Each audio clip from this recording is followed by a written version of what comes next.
కొత్తపేట నియోజకవర్గం వానపల్లి గ్రామ సభలో ఏపీ ముఖ్యమంత్రి చంద్రబాబు నాయుడు మాట్లాడుతున్నారు. ఇప్పుడు లైవ్ చూద్దాం. 57% ఓట్లేశారు అంటే అవతల పాలన ఎంత మీకు బాధ కలిగించిందో, ఎన్ని అసౌకర్యాలు కలిగించాయో అది ఒక ఉదాహరణ మాత్రమే. దరిద్రం మా తమ్ముడు చెప్పినట్టు బాధ కాదు, దరిద్రం రాష్ట్రానికి పట్టినటువంటి ఒక శని. తమ్ముళ్ళు ఒక్క విషయం గుర్తుపెట్టుకోవాలా మీరు, ఇప్పుడు కూడా భూతం ఉంది. ఆ భూతాన్ని పూర్తిగా భూస్థాపితం చేస్తే తప్ప ఈ రాష్ట్రానికి ఎవరు మళ్ళీ రారు. ఆ విషయం మీరు గుర్తుపెట్టుకోవాలి. మళ్ళీ అంటా ఉంది ఆ భూతం లేచి నేను వస్తానని. ఏం చేస్తారు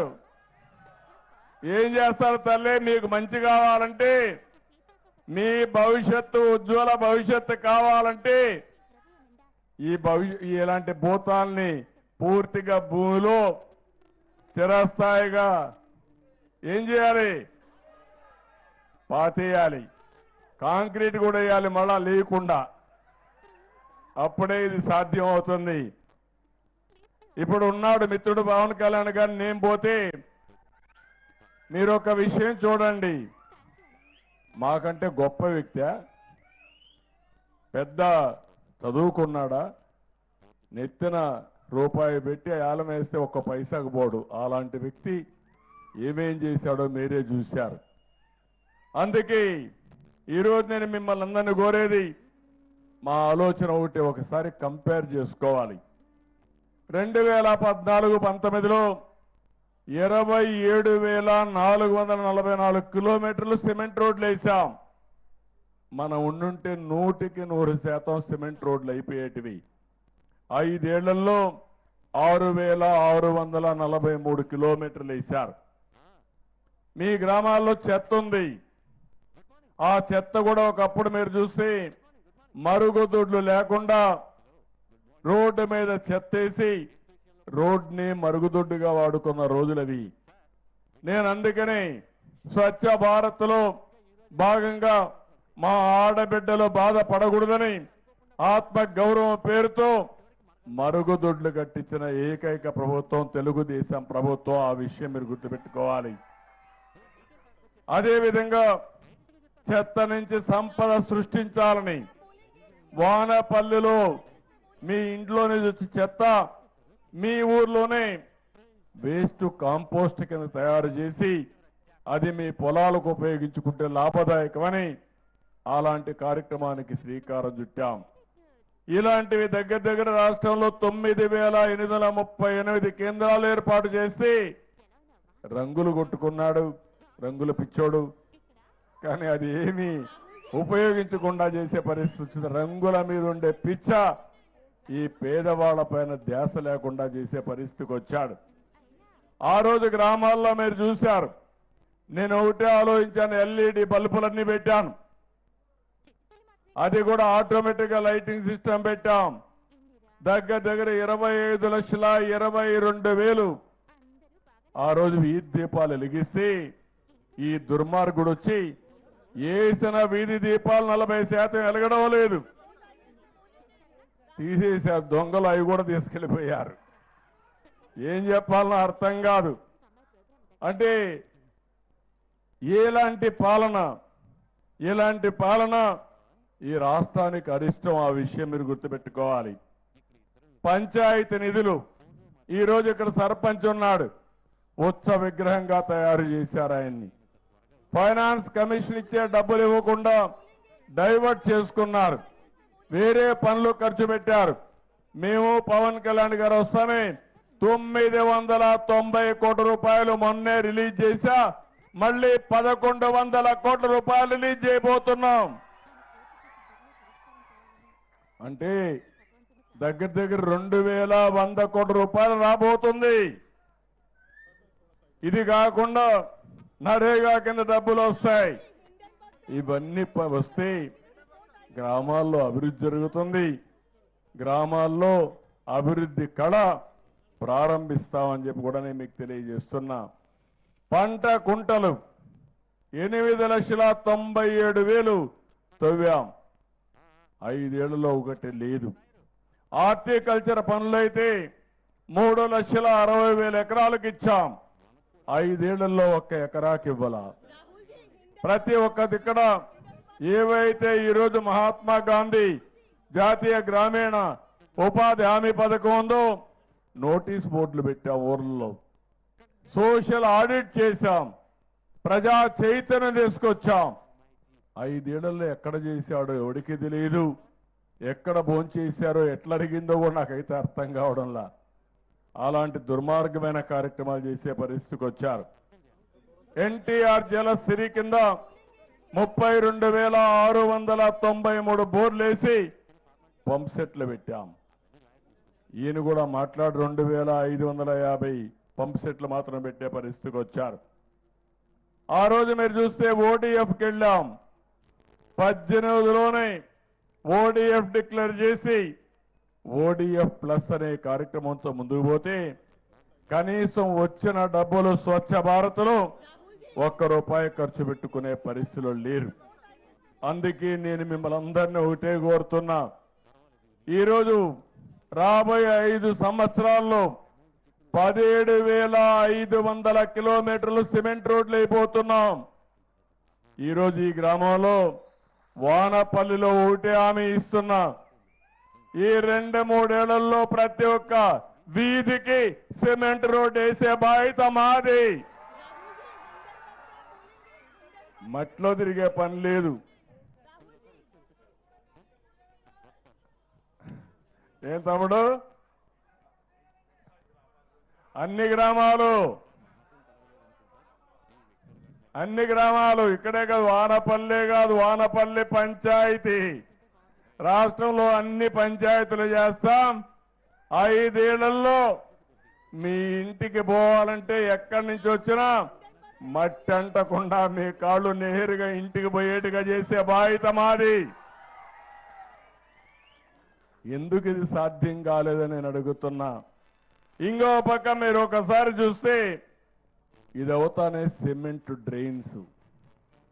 ఏవైతే గ్రామంలో మురికి కాలువలు కావాలి, మురికి కాలువలు లేకపోతే సిమెంట్ రోడ్లు వచ్చిన తర్వాత ఆ నీళ్లన్నీ ఇంటి ముందరుంటే చాలా భయంకరంగా ఉంటుంది. అందుకే మురికి కాలువల పైన ప్రాధాన్యత పెడుతున్నాం. 10,000 కిలోమీటర్ల మురికి కాలువలు నిర్మాణం చేసే బాధ్యత తీసుకుంటాం. వానపల్లి కానీ పంచాయతీల్లో కానీ ఒకటే హామీ ఇస్తున్నా. ఈ గ్రామాలన్నింటిలో 100% మురికి కాలువలు నిర్మాణం చేసే బాధ్యత తీసుకుంటామని చెప్పి కూడా నేను మీకు తెలియజేస్తున్నా. ఇది కాకుండా ఇంకో పక్కన 2,500 కిలోమీటర్ల బీటీ రోడ్డు వేస్తాం. 4 లక్షల ఎకరాల్లో నరేగా పనులు చేస్తాం. 5 లక్షల పంట కుంటలు దోతాం. ఇవి కాకుండా మీ పశువుల కోసం షెడ్లు కట్టడానికి ఆవులుంటే ఆవులకు కానీ, గేదెలుంటే గేదెలకు కానీ, మేకలకు కానీ షెడ్లు కట్టడానికి ఆ రోజు ఆర్థిక సహాయం చేశాం. మళ్ళీ రాష్ట్రంలో ఒక పద్ధతి ప్రకారం చేస్తాం. 1,50,000కు శ్రీకారం చుడతాం. ఈ గ్రామంలో నేను వచ్చాను కాబట్టి 100% ఎవరెవరికి షెడ్లు కావాలో కట్టించే బాధ్యత మాదని మీ అందరికీ హామీ ఇస్తున్నా. ఈ కార్యక్రమమే కాకుండా చెత్త నుంచి సంపద సృష్టించే కార్యక్రమం.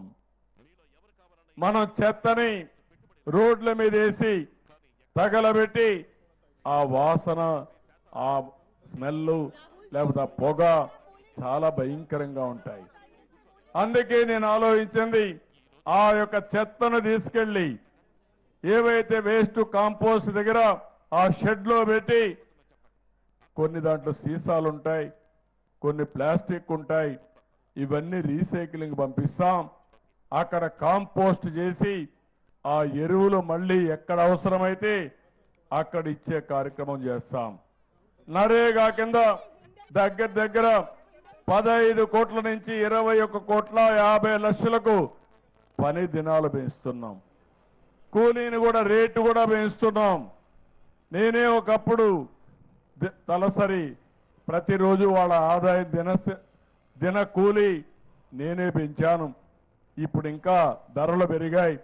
పెరిగిన ధరల కోసం ఇంకా పెంచాల్సిన అవసరం ఉంది. అది కూడా పెంచుతామని చెప్పి కూడా నేను మీకు తెలియజేస్తున్నా. ఇవన్నీ కూడా ఈ కార్యక్రమాలే కాకుండా ఇంకో పక్క మీరు ఒక్కసారి చూసినప్పుడు నేను ఒకటే ఆలోచిస్తున్నాను.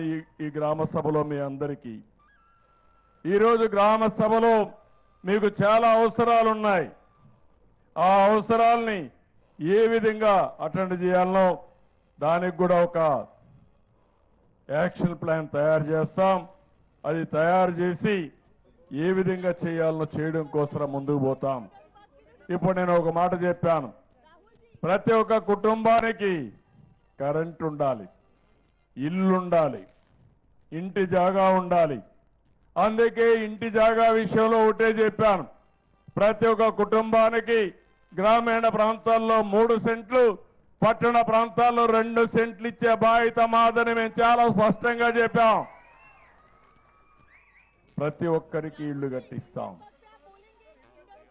ఇప్పుడే ఆ రోజుల్లో తీసుకున్న నిర్ణయం ప్రకారం ఈ ఊర్లో కూడా ఒక 600 మందికి ఇళ్లు లేవని కలెక్టర్ గారు 610 మంది ఇళ్లు చెప్పాడు. ఈ 610 ఇండ్లు ప్రారంభించి పూర్తి చేపించే బాధ్యత మాదని మీ అందరికీ హామీ ఇస్తున్నా.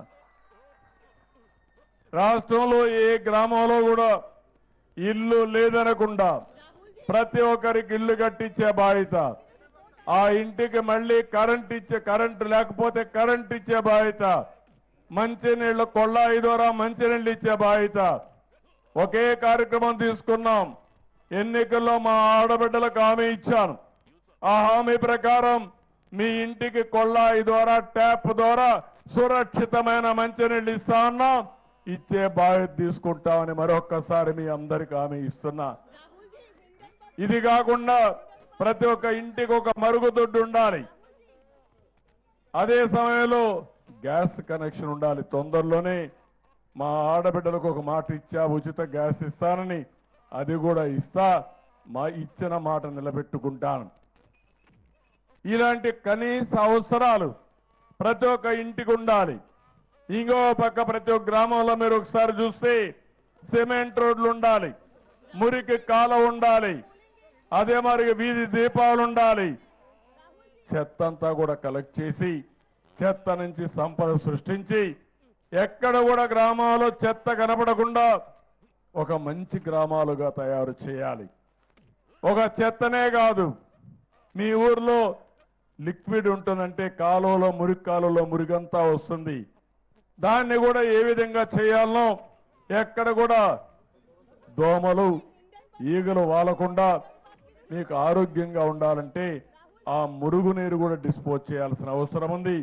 అది కూడా చేయిస్తానని చెప్పి తెలియజేస్తున్నా. అక్కడి నుంచి నేను ఆలోచిస్తున్నాను. ఈ ఊర్లో మీరు ఎక్కడికి పోవాలన్నా, కొత్తపేటకు పోవాలన్నా, అమలాపురం పోవాలన్నా, కాకినాడ పోవాలన్నా, రేపు పోర్టుకు పోవాలన్నా, ఎయిర్పోర్టుకు రాజమండ్రికి పోవాలన్నా ఒక మంచి రోడ్డు వ్యవస్థ ఏర్పాటు చేసే బాధ్యత కూడా తీసుకుంటాం. మీ గ్రామానికి దగ్గరని ప్రైమరీ హెల్త్ సెంటర్ ఉండేట్టుగా, మీ పశువుల ఆసుపత్రి ఉండేట్టుగా, మీ పిల్లల చదువు కోసం ఏం కావాలనో అవన్నీ చేయడానికి ముందుకు పోతామని చెప్పి కూడా నేను మీకు తెలియజేస్తున్నా. ఇవన్నీ అవసరాలు. ఇవి ఎన్నో సంవత్సరాలుగా చేసుకోలేకపోయాం. ఈరోజు రోడ్లు చూశారు. 5 సంవత్సరాల్లో ఒక్క పైసా డబ్బులు ఖర్చు పెట్టకుండా అన్ని రోడ్లు గోతులు పడ్డాయి. ఇప్పుడు గోతులను చూస్తామంటే ఏం చేయాలని అర్థం కావడం లేదు. భయంకరంగా దానికి డబ్బులు లేని పరిస్థితి వచ్చింది. 10 లక్షల కోట్ల రూపాయలు